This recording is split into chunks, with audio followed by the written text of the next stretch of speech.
السلام عليكم. الدينار الكويتي النهارده بقى ما يعادل 200 جنيه مصري. طبعا ده مؤشر زي الزفت. انا بقول لك انا كواحد موجود داخل دوله الكويت في نفس العمله اللي بتزيد دي، هي مش عمله الكويت بس اللي بتزيد، انا بكلمك على كل العملات اللي في دول الخليج وفي اي دوله في العالم العمله ثابته زي ما هي، بس احنا الجنيه بتاعنا هو اللي بينزل، يعني العمله بتاع اي دوله ثانيه ثابته ما فيهاش اي تغيير. بس ده مؤشر زي الزفت بالنسبه لنا اللي احنا شايفين الوضع عامل ازاي.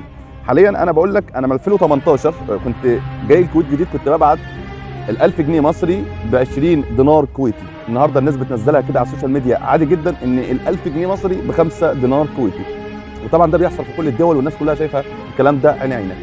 عايز اقول لك انا رايحين في حته، انا قلقان من بكره، انا قلقان من اللي بيحصل في البلد، دي حاجه مش كويسه ولا مؤشر كويس. حاليا الشاب المسافر لما بيحسبها مع نفسه عايز يجيب شبكه بيقول لك انا محتاج مثلا 100000 جنيه عشان اجيب شبكه، الشهر اللي جاي يلاقي نفسه محتاج 200000 جنيه، فهو مش عارف يقاوم قدام الاسعار. حاجه ثانيه، انا بكلمك على المسافر مش بكلمك على داخل البلد ده في مصر، ده حاجه ثانيه ربنا يعينه. ولما باجي اتكلم في الحكومه المصريه، حكومه فشلت وحكومه منتهيه الصلاحيه، بلاقي ناس تقول لك انت مدعوم، انت حد بيقول لك اتكلم، انت حد مين اللي يقول لي اتكلم؟ انا نفسي اللي يكتب التعليق ده، انا ببقى قاعد كده اشوف التعليق ده انا عايز اقول انت عايش في انهي كوكب؟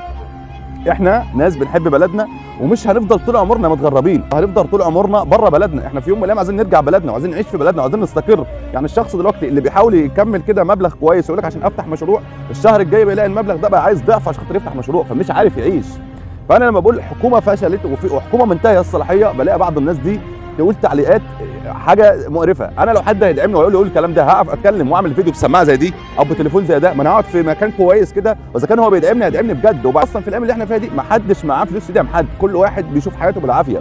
هو مين فاضي اصلا او معاه فلوس يديها لحد تاني عشان يهد دوله تاني؟ احنا مش محتاجين لكل ده، احنا خايفين على بلدنا واحنا بنحب بلدنا وعايزين بلدنا تنجح.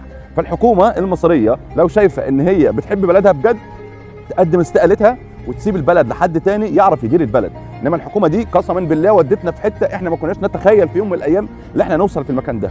وانا لما بقول الحكومه انا مش بهد جيش او بهد شرطه، انا بقول لك الجيش زي ما هو، الداخليه زي ما هي، انا بكلمك على مؤسسات داخل الدوله. وزير تموين وزير فاشل، حتى البرلمان المصري بدا يفوق ويعرف ده، بس الكلام ده المفروض كان حصل من فتره. وزير نقل وزير فاشل، كأما حوادث بيحصل يوميا في كل المحافظات، وناس حصل لها حوادث كتيره بسبب القطارات وناس بتموت. وزير سياحه وزير فاشل، ما بقاش عندنا السياحه. عشان نكون منصفين هنقول لك في بالفعل في مؤامره على مصر ومن باقي الدول، بس في مؤامره كمان من داخل البلد من الناس اللي هم ماسكين البلد، الناس مش عارفه تدير، فسيبوا غيركم يدير، سيبوا ناس غيركم تعرف تدير. وزير اقتصاد وزير فاشل، كلها دي وزير خارجيه وزير فاشل مش عارف يدير البلد. فبعد اذنكم انت اديكم 10 سنين، احنا لو شايفين ان انتوا بتنهضوا بالبلد هنقول لكم كملوا معانا، لما احنا شايفينكم انتوا مش بتنهضوا، انتوا بتنزلونا لتحت، وكله بيجي على راس المواطن المصري والشخص المصري. فانتوا ليه بتعملوا فينا كل ده؟ احنا ناس بنحب بلدنا، احنا ولا معانا جنسيات مختلفه ولا معانا جنسيات اوروبيه ولا معانا جنسيات اجنبيه عشان نروح نعيش في بلاد تاني. انتوا تقدروا بفلوسكم تعرفوا تروحوا اي بلد تاني وتعيشوا فيها.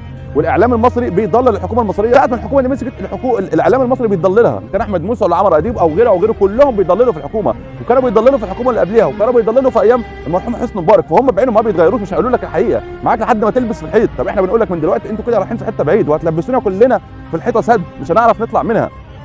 فبعد اذنكم يا حكومه يا رئيس الحكومه، سيبوا البلد لحد غيركم يعرف يدير البلد. البلد رايحه في حيطه سد واحنا مش حابين الموقف ده. بلدنا لازم نخاف عليها، وبلدنا لازم ندافع عنها، وبلدنا ما لناش غيرها. احنا عايزين في يوم من الايام نستقر في بلدنا ونعرف نعيش. الشاب حاليا مش عارف يجوز نفسه، اللي مسافر، أنا مش بكلمك على الوضع، بكلمك على اللي مسافر. تخيل بقى اللي عايش في البلد يعمل ايه. كذلك الدول اللي بره بتعاملتنا بسبب عملتنا، يعني بتعاملك على العمله بتاعتك، يعني اللي بياخد 300 دينار في الكويت بقى ينزل ياخد 200، اللي كان بياخد 3000 ريال في السعوديه بياخد 2000. ليه؟ بيقول لك انت العمله بتاعتك، شوف هيعملوا كام معاك بالمصري. فاحنا كده مأذيين باللي بيحصل ده.